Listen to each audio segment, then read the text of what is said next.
Hurry home, we both know I don't belong without you. Let's make a wish, one for two, to the chiming clock. Sparkling snow won't guide you home. Try to make it fast, 'cause no one knows how long it's gonna last. Even if we're trying our best, the world may have some other plans.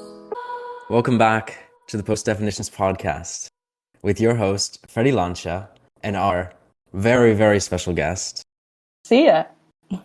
Sia. Sia is currently in Kazakhstan and is from Russia. And Russian, which sounds like a stigma to lots of people. yes, exactly. So Sia is like living the most extreme I don't know, experience that really has to do with anything I have been interested in with this podcast, and hopefully you guys are too, if you are still tuning in. And she has so much amazing things to say, and I'm just so excited to have this personal conversation, and that she's taking the time to speak to us and share her story. And yeah, we are all lucky to hear from a new perspective today. And yeah, I'm so excited to dive in. Do you have any opening? Well, first of all, thank you so much for talking to me because it is something that I've always wanted to get off my shoulders. You know, that I have been living with it for, I guess, almost a year now. And since everything of that started, I guess my life has changed completely. And this is the most uncertain period of my life when I have no idea what to do about all aspects of my life, basically. So I'm a musician, and now Russians have no idea how to post our music and how to make money of it. And we are not allowed to travel as well. And as you know, I'm a traveler. I love going to the countries, and the countries, well, do not welcome us anymore because we're Russians. And also, as you know, I love making friends everywhere in the world, and I have always had a lot of friends from different places and different countries, and all of them divided into two parts: the people who support me and the people who don't even want to talk to me just because I'm Russian. And yes, that's what I wanted to talk about today. Yeah, wow. Yeah, thank you. So yeah, I know that Sia is a serious traveler. Like she says, we met actually on a little bus in North Macedonia going to Albania, where we both had life-changing experiences. Um, And yeah, that's one of the many consequences of this war is that countries have stopped letting Russians travel there, as well as live and work. And especially for someone like Sia, who doesn't necessarily support the war or anything about the situation right now, who really wants to leave and go to another country, it's the one time where you can't. I'll stop saying she, I'll switch to you, sorry. Oh, that's okay. So, Yeah, yeah, actually, why don't we just start with this element of travel, and maybe how not just how countries are treating you officially, but just like people as you travel. well, last year I traveled to 13 countries, and that's when I met you actually. And everything was extremely nice. Everybody was nice. Everybody was helpful before the beginning of the war. And I'm not scared to call it a war because our president calls it the special war operation, which is different. Mhm. And we're not allowed to call it war, basically. But anyway, for us peaceful Russians, it's a war. And before that, everybody was extremely happy to see us. Like when I was in Bosnia, for example, whenever I told people that I'm from Russia, everybody would say like, "Oh my God, we've never seen a Russian person. Could you please say hi to my friends? Could you please talk to my children? Oh, my daughter is learning Russian currently, so could you please say something to her?" Everybody was incredibly helpful and welcome. Yeah, everybody was nice. But then when I started to travel after the 24th of February, I went to a couple of different countries, like to Georgia, which used to be nice before, and I used to live. Do you mind sharing where you were when on the 24th of February? Yes, I was first in Russia, but then I took the plane the next day, and I was in Kazakhstan. And in Kazakhstan, everybody started to say that, like, you're always coming here whenever you have the problems in Russia. And I was like, we always have problems in Russia, but I have relatives in here, so I just wanted to see him. And yeah, everybody again divided into two parts. That some people were extremely supportive, and they were saying like, that's cool that you're here, that's cool that you want to spend your life somewhere else but not in the place where nobody allows you to choose. And the other people were like, go back, you're not supposed to be here, you're Russian, please go back, we're asking you kindly and peacefully to just leave our country. And that wasn't pleasant for sure.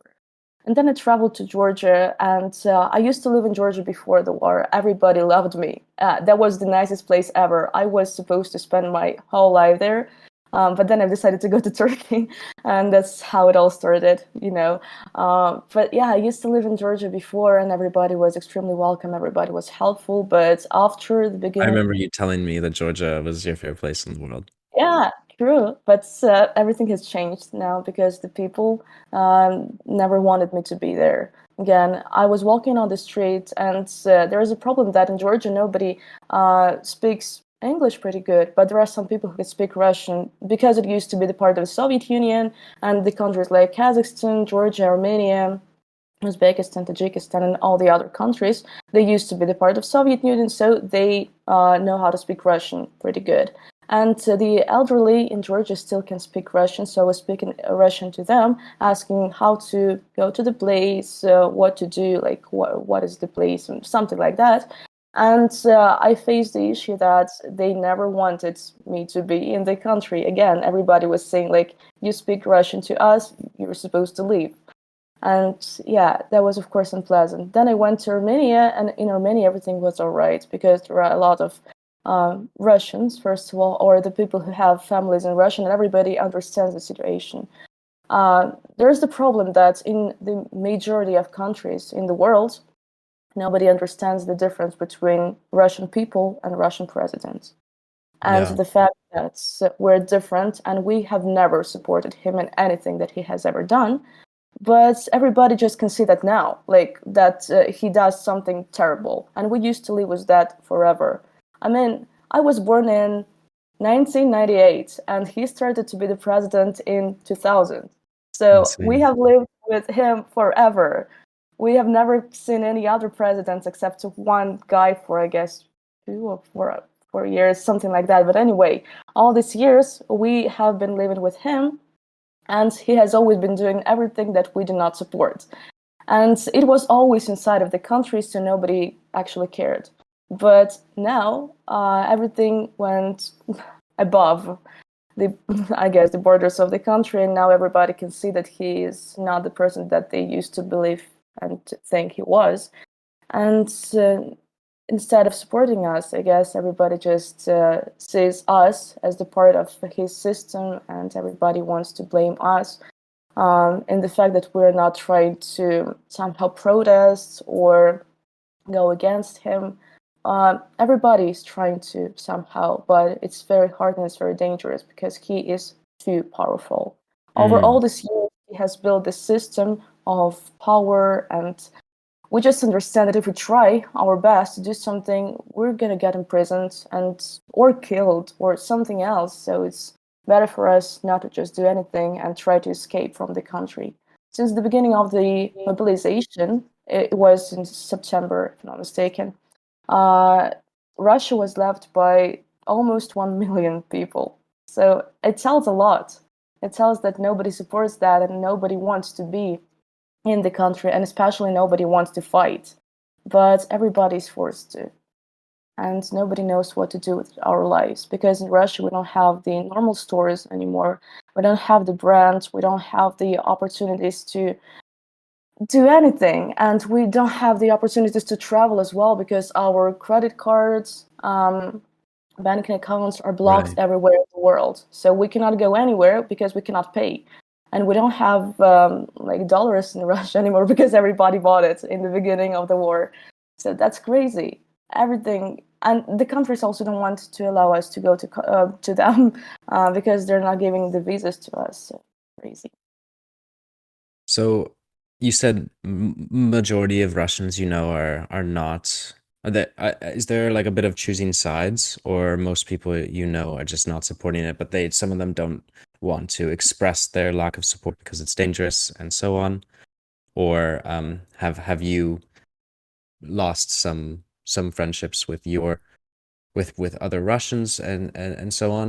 Or are you mostly feeling a bit of togetherness, like communion with them, or Well, thank God in my surrounding, everybody is pretty adequate, so I haven't lost any friends. That's great. mm, But of course, in Russia, we do have the people who support it all. And the problem with them is that they only watch the governmental television and they are not searching for the truth somewhere on the internet. They don't talk to people, they only watch the governmental television.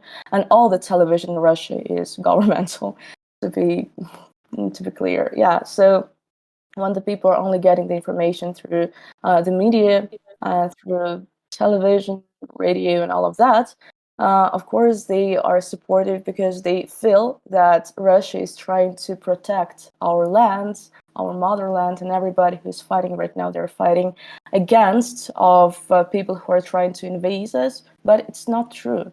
It has been obvious since the beginning of the war that our president decided to take this new land, Ukrainian lands, and just make it the part of Russia basically. And he introduced the military machines, vehicles on the territory of the Ukrainian land. And since then, the war has started. So he just wanted to take a bit more lands to join them to Russia. And the people who are fighting right now, they're fighting not to protect the country, they're trying to invade the other country. And in that case, I was discussing that with my fiance, who was supposed to go to the war and who actually was there in the beginning of it, but he escaped, thank God. We were discussing that, and he was there, he knows what is going on, and he told me that if I was supposed to protect my country, I would fight. If somebody was trying to invade Russia, if somebody was trying to somehow damage us, for sure, I would protect my country because this is what I'm supposed to do as a citizen and as a man. But because of the fact that we are the ones who are being aggressors, Russia is being the aggressor and Russia is being the one who is invading the different country, for sure I'm not going to do that. I would rather go to the prison, he said, or I would rather try to escape or try to hide, and I would be hiding somewhere in the woods in Russia and wish that nobody would find me, but I would never want to kill anybody just because they are trying to protect their own country and motherland, especially because they're the brotherly people. I mean, Ukraine. My family is Ukrainians. Like, why am I supposed to fight against them? My family has always had the Ukrainian roots, and my fiance's family also has the Ukrainian roots. So why am I supposed to fight with the people that is my family? yeah, that's so horrible. And so brave of your fiance. Thank you. I'm I think that I understand that maybe inside of Russia, one of the ways that they sort of explain the positivity of the war is that Ukrainians are Russians. You guys are one people. Like you have Ukrainian family, and your fiance has Ukrainian family. I'm not sure how correct that is. Like that they sort of push that idea, and I wonder how those Russians that support the war, if there really are any, um, like how they identify as like Russians and Ukrainians, but also willing to fight their Well, nobody tells us that we're the same nation. Nobody tells us that we're the same because everybody's trying to focus on the fact that they sort of have Nazis in there and that we're fighting against of Nazis who are taking over the lands of Ukraine. And we're trying to support the Ukrainians in that. So we're Oh, trying wow. to get rid of that Nazis. And somebody tells that there are like one or two Nazis probably in there, but the rest of them are just peaceful people who are trying to protect the country because our president decided to invade the country. And that has always been obvious that it's like that. So Right. actually, I'm still trying to understand what to do with my life because of all of that. Because I had huge plans to stay in Russia and to make music in there, and everybody had their plans in Russia as well, Right. just stay there and to live their lives peacefully without any, I guess, problems and without the possibility to be killed or exploded with a nuclear bomb or something like that. And now our president sometimes jokes about that, which is not funny at all because we know that when he jokes, something is wrong.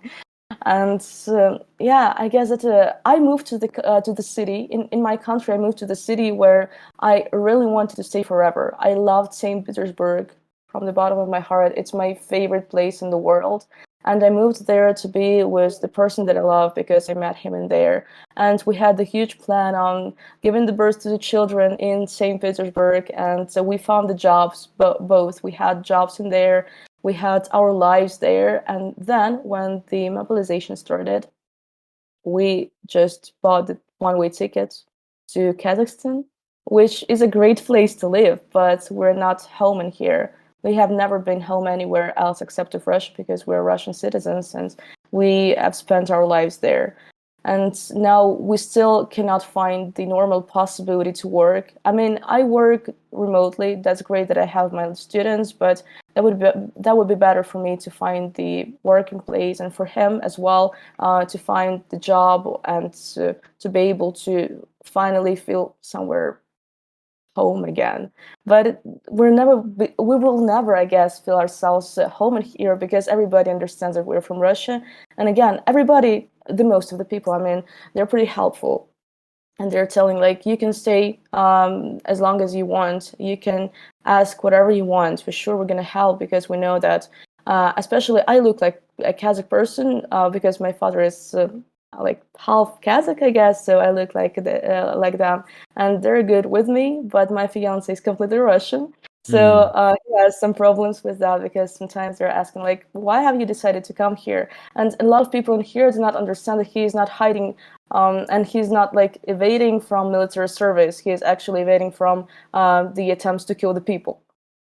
And nobody understands it here, unfortunately. I mean, a lot of people do not understand that we're not betraying the country, that we want to help the people to survive in a different country because he's not going to. They sort of want you to support Russia because it's your country. Yes, because again they can see that on the TV because their TV also tells that Russia is trying to protect their own land and we're supposed to stay in there and all of that. But everybody knows that it's not like that, that it's not true. And we're trying to convey this information and that perspective to everybody here. And probably it's going to take some time and everybody would understand, but who knows?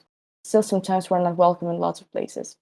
And how safe do you feel there? Do you think that the Kazakhstan government or people in Kazakhstan could ever turn you over to Russia? They could, of course. I mean, yes, but currently nobody's talking about that. I know that Belarus used to talk about that, and everybody who was crossing the Belarus border, and they were liable for military service. I know that Belarus would send them back to Russia and straight to the hands of the government and military people. But currently in Kazakhstan, we don't have anything about that. We don't have any information, so I guess we're good now. But if something like that, I don't know, comes up, I guess that we would be able to escape before somebody is trying to give us back to Yeah. Russia. But there is the problem that as you probably know, in Russia we have two different types of passports. The passports which we can use in Russia, just in Russia, and travel to a couple of different countries like Kazakhstan and Belarus and Uzbekistan, if I'm not mistaken, Maybe Kyrgyzstan or Turkey, something. Turkey and Serbia. No. Yeah. And there's the second passport, the Okay. Okay. international passport, with which we're supposed to go to the other countries like Turkey, Serbia, and all the countries where I have been to. And if you don't have the international passport, you can go only to Kazakhstan, Armenia, Kyrgyzstan, and this kind of countries, the countries that used to be the part of Soviet Union. And even not all of them, because Georgia doesn't allow you to go there without the international passport. And my fiance doesn't have the international passport. And in here, in our embassy, we're not able to do that. Well, technically, we're able to, but we are supposed to stay in the huge line in which we have been standing for, I guess, a couple of months now, like just online line. And nobody is giving us the international passport, so we're not able to go anywhere, like even to Turkey, where we have the apartment. We're not able to go there because he doesn't have the international passport. So we only have like 4 options to travel between the Soviet Union countries. Wow. Yeah. Do you know the purpose of why they're officially letting you apply for that, but it just takes forever and it's not gonna happen? Well, it's the Russian embassy. I mean, first of all, they're pretty lazy to work in general because they're Russians, but also I guess that it's just because nobody wants to give to male people the international passports because the international passport means the possibility to escape. Yeah. And technically, we have already escaped, but it gives you even more opportunities. Because every single country has their own limits for us to stay. It's like Kazakhstan has the limit of 90 days within which we can stay in the country. They have changed the laws now, and now we can stay here for only 30 days. Then we are supposed to leave the country and then go back again for 30 days, and then and all of that. But we can only spend 90 days in a whole year. And so we were lucky enough to find the relatives of mine who were able to um, help us with the Mm. working, like not sort of visa, but just the permanent residence or something like that for 1 year. So we're able to stay here for a year because we, Okay. on paper, like we work here. But for the other Russians, there is the problem that everybody came here in their cars or just by themselves, like even walked here through the border, and they're able to stay here only for 90 days now. And what to do next, nobody knows. So scary. Yes, it is. And we're trying to go to embassy, and we tried to stay there for a long time for 2 different questions, and only one of them was solved. We came there to register our marriage, and we were able to do that, but we're gonna register our marriage only in April because it is the closest free date, like 27th of April. And in Russia, we're supposed to have the marriage a month after we apply for it. And so, yeah, we applied for it a couple of days ago, and our marriage is going to be registration. I mean, it's going to be in April only, in the end of April. Congrats. Thank you. Yeah, and the second problem was, of course, the international passport, the most important one. They do not allow us to get inside and to apply for it because we're supposed to stay in the like online line, which is not working for us because they're always telling us that they don't have any free dates for us to register and then go to the live line and stay there for some time to apply for the passport. Crazy. Gotcha, gotcha. Yeah, so good luck with all of that. I'm so happy that you have some family in Kazakhstan. Yeah, Um, me too. yeah, thank God. But not everyone, I guess, has that. I have no idea what they should do. But that's a great thing that a lot of people in Kazakhstan are actually helpful. So I have a lot of friends in here, and they're helping everybody. Like a lot of Russian people come here and they ask for help because they have nobody in here. That's the new experience for them. And a lot of Kazakh people, especially the young people, they're telling Yeah, like, "You can leave with me. You can do anything you want. I'm gonna give you anything. I'm gonna give you even the money, the food, anything. Just please stay in here because we understand that you're adequate and you don't want to fight and you just want to be peaceful and have your own life." So that's a great thing that a lot of people are helpful here, which I'm extremely grateful for. that's amazing. But you said that you're finding that um, more people are interested in helping you as a Kazakh person versus your fiance who is completely Russian. Well, that is of course true. True, because still a lot of people in here think that Russians are occupants and that Kazakhstan is going to be next. But again, everybody has divided into two parts: the people who Yeah. support us and the people who think that we're occupants and that we're going to take Kazakhstan after we take the Ukraine. Okay. So let's talk a little bit more about the people who support you.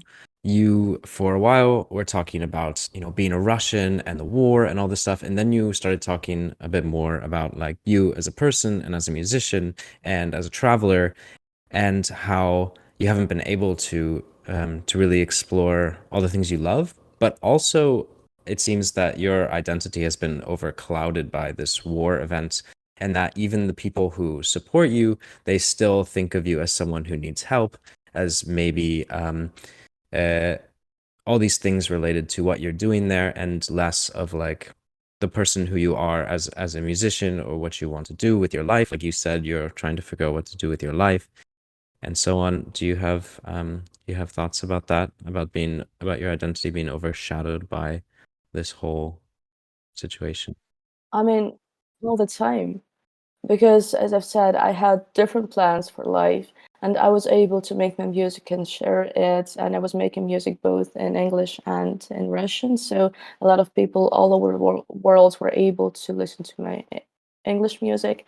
And now we're not able to spread it, and we're not able to boost our posts anywhere, like in Instagram, on any other platforms. We're not able to somehow post it anywhere, and Russian credit cards are not accepted anywhere, so we cannot do that as well. And as a musician, I guess that I don't have a lot of inspiration knowing that nobody's going to listen to the music that I make. And currently, I'm still writing something. And before the new year, I wrote a song which was about the war, basically.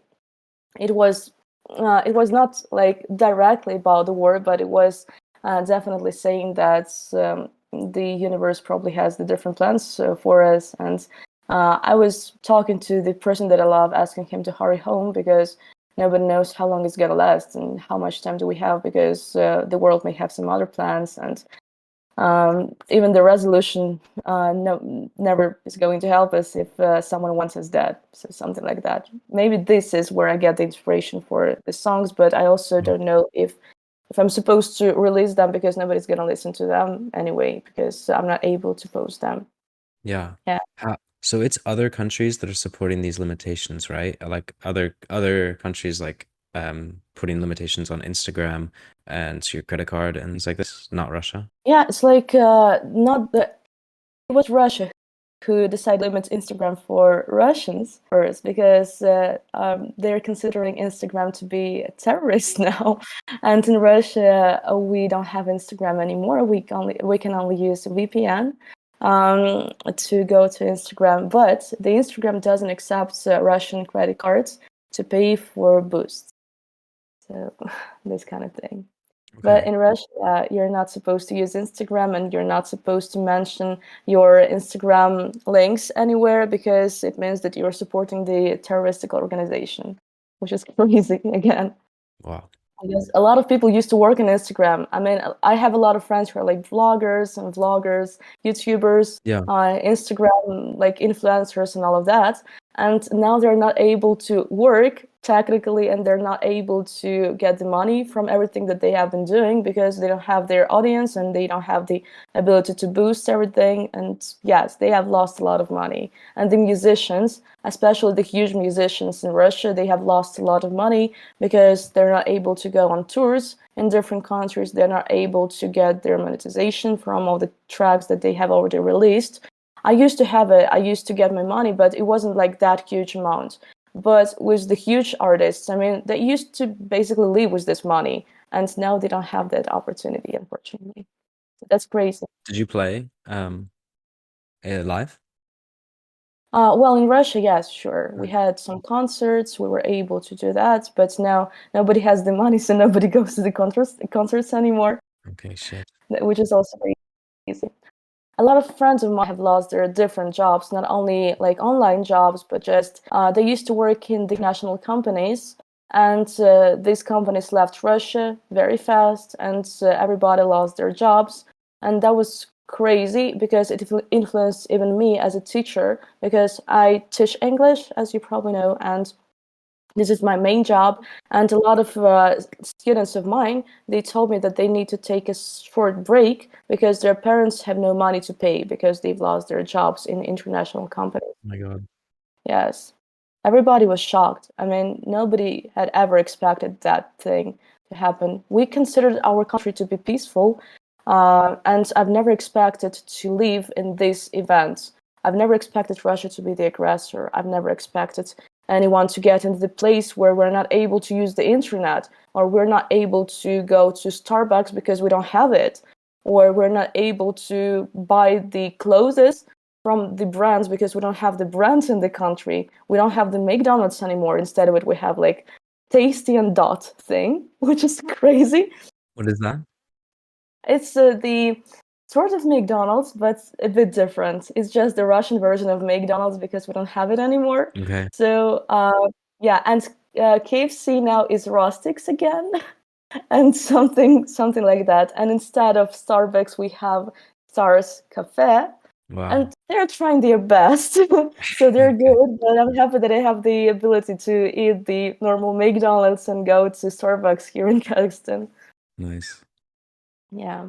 Do you know anything about what some of those people who were musicians, who were influencers, YouTubers, and even the other jobs you mentioned, like working at international companies, what they do now? We have so many scandals in Russia connected to that because all the artists are also divided to different parts. The people who support that because they're paid a lot of money and they're singing the huge patriotic songs about how they support the war and how they support all the people who are fighting, and they're paid a lot of money and they stayed. But we also have the adequate people, the artists, the huge artists who have all their career and who have lived in Russia forever. They are considering to leave, or they have already left Russia because they know that if they're talking about their position and they're trying to influence people to stop believing what the government is talking about, they probably would just get in a huge trouble. And they left the country. They live in Israel. They live in Europe, in America. A lot of people moved to different countries. So basically, we have Russians and Ukrainians all over the world now. Yeah, Yeah. and thank God, the most adequate artists, especially the ones that I have always admired, they left country and they are talking about their positions and about everything that they hate about our country and the things that are going on. They're talking about that very open, and everybody listens to them, and everybody gets the chance to understand what is actually going on. Thank God. But also, as I've said, we have a lot of people who stayed and who are showing their support for the government or for the president or for the war, which is the worst thing ever. Yeah. Do you have any friends or people you like that are putting out um good anti-Russia stuff, or just stuff from their hearts, that you could shout out for people to get more information about this, or just Oh, even just to support someone who's in this situation, other than you, because of course, I would ask you if we could play some of your music on this episode and shout you out if it's possible. I don't know if what the how the I can limitations send you work the or whatever. song about the war if you What? want to. If you're interested, I can Yeah, send you that would my be song so about the war. sick. Sure, yeah. It's actually the video, but we can probably extract the audio from there. Yeah, well, But maybe we put the video at some point in this video. yeah, sure. I have the Maybe. video with the lyrics. I have posted someday, but I deleted it because nobody was interested. But anyway, I guess that I have so many people who just talk about that. They do not create stuff, but they talk about that a lot. But out of Russian musicians, there's the guy that a lot. I guess everybody in Russia knows that guy, and he, of course, moved out of Russia. He was one of the first ones to move out. Noise MC, the person who is like not just a rapper, he is actually an incredibly talented poet who wrote the song about the war, and it's in Russian for sure. And a lot of Russian people can just Google him and find somewhere on YouTube the recent release by him, which was about the war and about the fact that everybody is forced to go there, but it's said in a very extremely talented way. Okay, cool. Yeah, so he was the one who actually gave me the understanding of the fact that I can show my opinion and I'm not supposed to be scared of the fact that I don't support anything of that and that I can write the music about that. Awesome. Yes, but I know the people who actually talk about that, and a lot of adequate Russian celebrities moved out of Russia and they talk about that a lot. I don't remember listening to any songs about that. Maybe if I found something like that, I would definitely send it to you. Okay. Can you say the name of that guy one more time? Yeah, Noise MC. Noise MC. Yeah, like noise. Gotcha. Thank you. Yeah. Yeah, you're welcome. I admire him. I have always admired him because he's a great poet and I love his music. I went to his concerts, even in Russia, many years ago, and I've always listened to his music because he's an incredibly talented person. But now the thing that he's talking about, that everybody's scared to talk about, yeah, I just admire that. Was he supporting like political things before? I guess no, if I'm not mistaken. I wasn't actually following all of that beforehand because I didn't have any reasons for it. I mean, I always knew that the majority of Russians did not support Putin at all. Like nobody liked him except of the people who watch the government television. So it was just the I don't know, obvious thing for everybody that we don't like everything that is going on in our country. So if the person is adequate, probably he's against of the government, or at least he doesn't support anything that they do.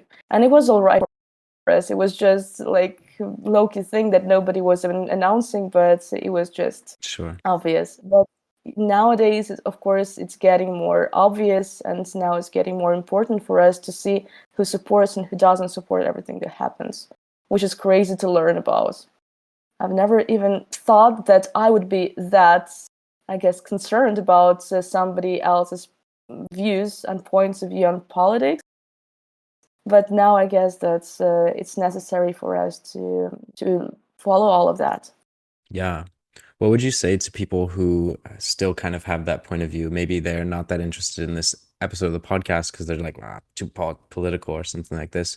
And if you had that perspective before and now politics have hit you in the face, what would you say? I guess that a lot of people are fed up with that already, because especially for Russians, this topic has been relevant for a year now. Oh my God, that's hard to even understand that next month it will have been 1 year since the war has started, which is crazy Yeah. to think about. And I guess that a lot of Russians are really fed up with that news because it's like with COVID, when everybody was talking about that, and by the end of the year, everybody was just like fed up with this thing and with the news, and everybody understood the importance of it and importance of the news and the awareness, but everybody was just fed up with that. And I guess that this is the same thing. Everybody has just tired of listening to the information about the war.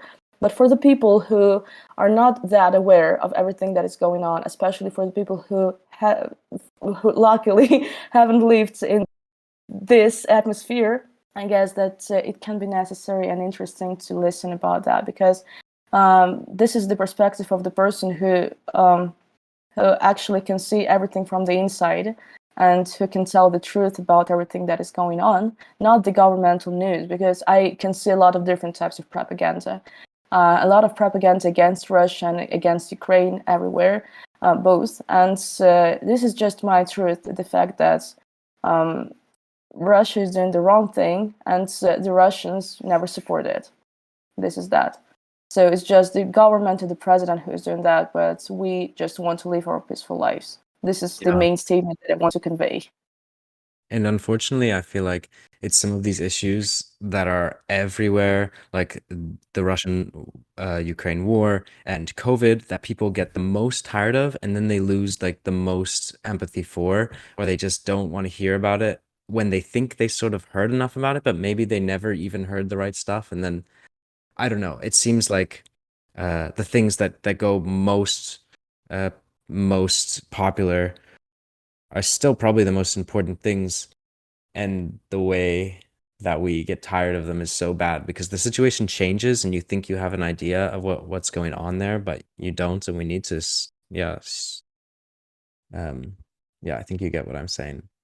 Yeah, sure. As I was saying before, I am always trying to look at it from the historical perspective because I Mm. believe that these all events have the tremendous significance in a historical perspective, but also everybody has their own perspectives of the people who just want to live and want to have their lives and who want to just survive somehow and not to be scared and to have their families and to work and to travel and to create something and to be heard and to be seen. And now, with everything that is going on, we just don't have the choice and we don't have these possibilities.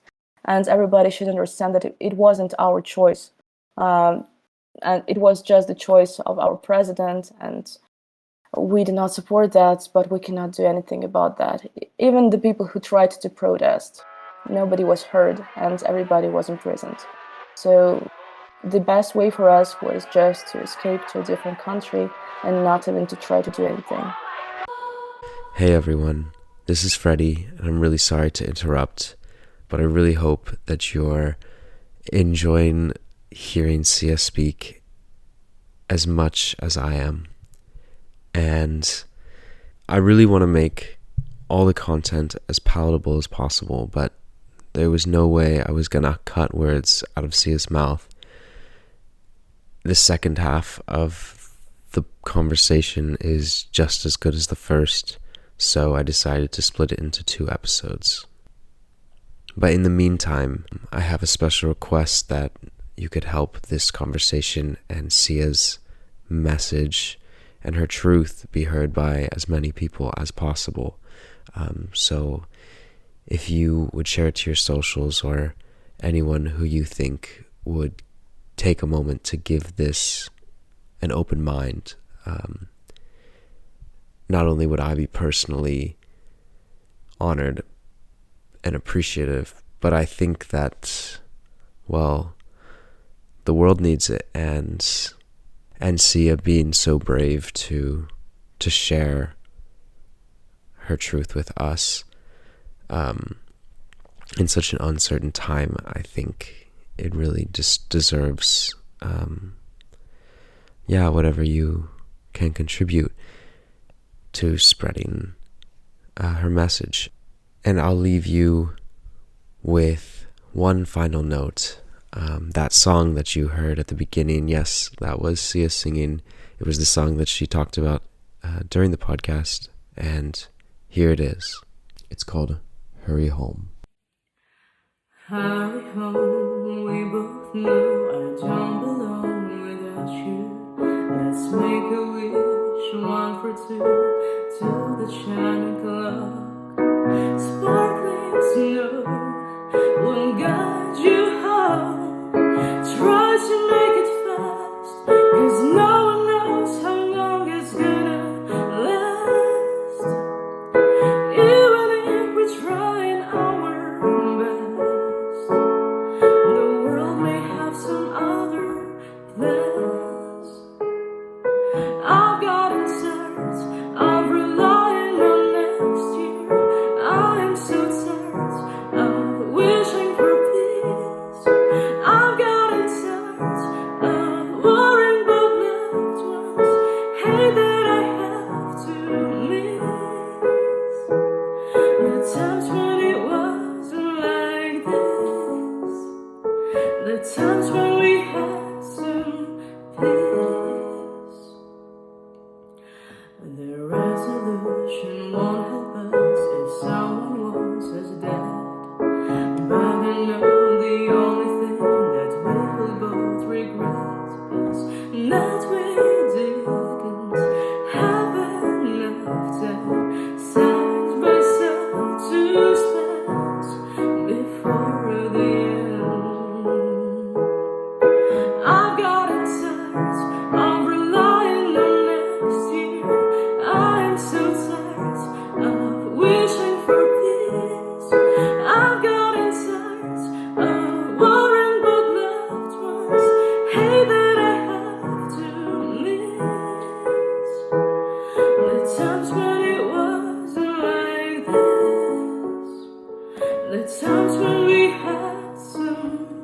Peace